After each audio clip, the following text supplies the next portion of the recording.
We can see from this equation that energy is related to the values W plus Q. So when we look at these, what are these two values? Well, we see W is work and Q is heat. A couple things about this equation. We know energy is the sum of the kinetic and potential energies of the system, and the energy that leaves or enters the system. And we also know energy is ability to do work or produce heat. Energy is also a state function. Work and heat are not. So state function means it only depends on the current state. So if we look at the formula, we've got delta E equals W plus Q. Let's think of like we have a system at 100 degrees Celsius and we have the surroundings at 10 degrees Celsius. I think we all realize that energy goes from the system to the surroundings. And what is lost in the form of heat. So we know that heat goes from the system to the surroundings. So we think about that. What we're talking about is that Q that is lost is equal to Q that is gained. That's the first law of thermodynamics. So let's talk about Q for a second. So we talk about when we have a system at 100 degrees Celsius and the surroundings at 10, and we said that heat is clearly going from the system to the surroundings. Well, let's compare a couple things about that. First, let's talk about Q. Q is a heat flow in and out of the system. Q is the amount of energy that enters or leaves the system. So let's talk about Q specifically. So here the system has a negative Q because it lost energy or heat. The surroundings has a positive Q. And since it lost energy, we say the system would be exothermic. And we would say the surroundings would be endothermic because they gained energy. Now, if you remember what those diagrams look like, that'll be somewhat helpful. You remember endothermic, you end up with a higher amount of energy, and then an exothermic, you end up with a lower amount of energy. A couple other things. We talk about exothermic. Heat is released, and in an endothermic process, heat is absorbed. The next thing, we talk about energy flow. It's clear that we see from this drawing that in an exothermic process, that energy flows out of the system.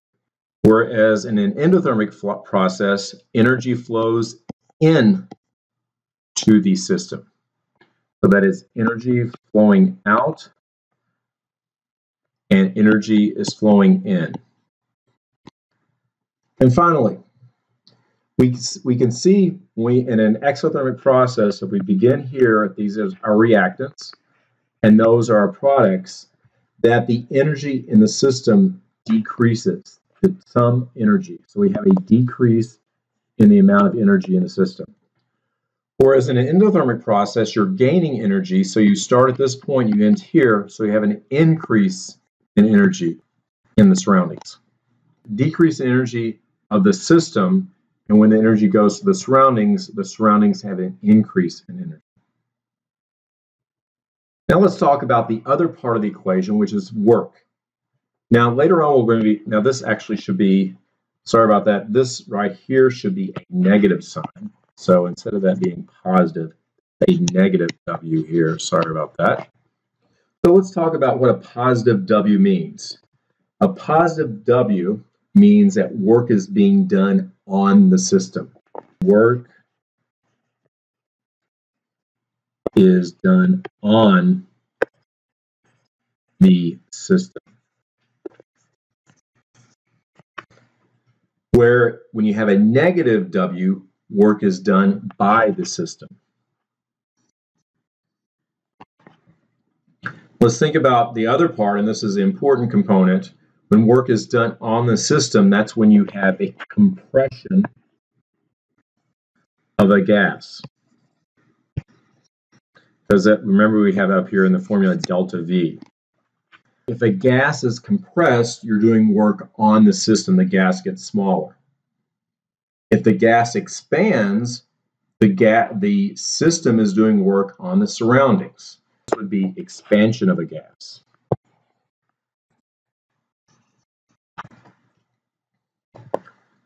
So when we look at this equation, we see work is associated with the compression or the expansion of a gas. So we could also say if the delta V is equal to 0, that the work is equal to 0 from the system. Let's look at an example of where this would come into play. We're going to do two example problems here. We have this reaction. Hopefully you recognize this substance. This is propane. Everybody uses propane to grill. So let's say you're burning some propane in this combustion reaction. Two things we want to ask here is predict the signs for Q and W for the combustion of propane. Well, first, hopefully you know from experience, when you combust something, you're releasing energy. So we know when we do something like this, energy is a product. I'm writing E just to represent the word energy. And energy is written on the right side as a product, so that means energy is released. When energy is released, that means for Q, our sign is going to be negative. So we have a negative Q because it's an exothermic process. Now the next thing we'll look at is how do we come up with the W for this? For this, we want to refer to our formula, which our formula is change work is equal to negative P times delta V. Now the P is going to be constant here, so all we're going to do is talk about the delta V. When you calculate V, it's going to be V final minus V initial. Look at this, we look at moles of gas. Now every substance in this reaction is a gas. The final would refer to the products. So this is our final condition. Our initial condition would be the reactants. So this would be our I. So what we do is add up the moles of gas. So we have 3 plus 4, they're both gases. So say 7 minus 5 plus 1 is 6. So we have a 1 for our delta V. It's a positive value, but if you notice in the equation there's a negative here, well, that means we've got a negative W. If you refer back to what we said before, when you have a negative W, that means work is being done by the system on the surroundings and you have expansion of a gas, which makes sense here because we're going from 6 moles to 7, so the gas has to get bigger, and so the system is doing work on the surrounding. Last thing, let's do one more example problem, and this will allow us to use the entire formula.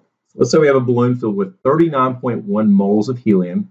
It has a volume of 898 liters at 0 degrees Celsius in 1 atmosphere. The temperature of the balloon is increased from 38 degrees Celsius as it expands to a volume of 998 liters with a pressure remaining constant. The molar heat capacity is 20.8 joules per degree Celsius mole. Calculate our three values that we're talking about here, our Q, our W, and our delta E. Let's start with the one with which we're most familiar, which is the Q value. Now you're used to seeing this formula, which is Q is equal to M times C times delta T. Notice we do not have a mass in this. And really we don't have a specific heat, but we have something called a heat capacity.